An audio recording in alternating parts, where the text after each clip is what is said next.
আসসালামু আলাইকুম এভরিওয়ান, আপনারা সবাই কেমন আছেন? আল্লাহর অশেষ রহমত ও বরকতে আমরা সবাই ভালো আছি। আজকে আমি দেশি মুরগি রান্না করব, মোরগ আর কি। আমার ভিডিওটি যদি আপনাদের কাছে ভালো লেগে থাকে তাহলে লাইক, কমেন্ট, শেয়ার এবং সাবস্ক্রাইব করবেন। পাশে থাকা বেল আইকনটি ক্লিক করে দেবেন। নতুন কোনো ভিডিও চাইলে সাথে সাথে আপনাদের কাছে নোটিফিকেশন চলে যাবে। এই তো মুরগির মাংসের মশলা কষাইতেছি। কয়েকদিন যাবত হলো ভিডিও ছাড়তে পারি নাই, মোবাইলের সমস্যার কারণে বিদ্যুৎ ছিল না। এই তো উপরে তেল ভেসে আসছে। দেশি মোরগ তো কষাইয়া ভালো করে কষাইয়া তারপরে হলো জল দেব।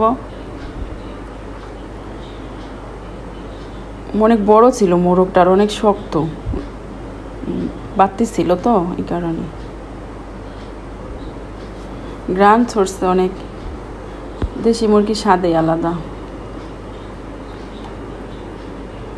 আমার ভিডিওতে সবাই সাবস্ক্রাইব করে দিয়েন। আমার ছেলে খিদায় কীরকম করতেছে, মাংসের গ্রান পায়া চলে আসছে, এখন কষানো মাংস দিয়েও খাবে।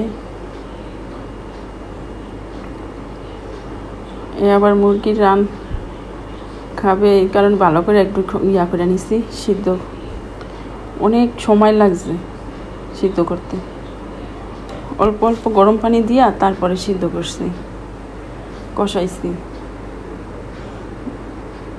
বলতেছে তুমি আমাদের দেও আগে, পরে এই তো ঝোল দিয়ে দিছি। জিরার গুঁড়া দিয়ে দেব, গরম মশলার গুঁড়া, জিরার গুঁড়া দিয়ে তারপরে ঢেকে রাখবো। আস্তে আস্তে হইতে থাকবো। কালারটা কি সুন্দর উঠছে।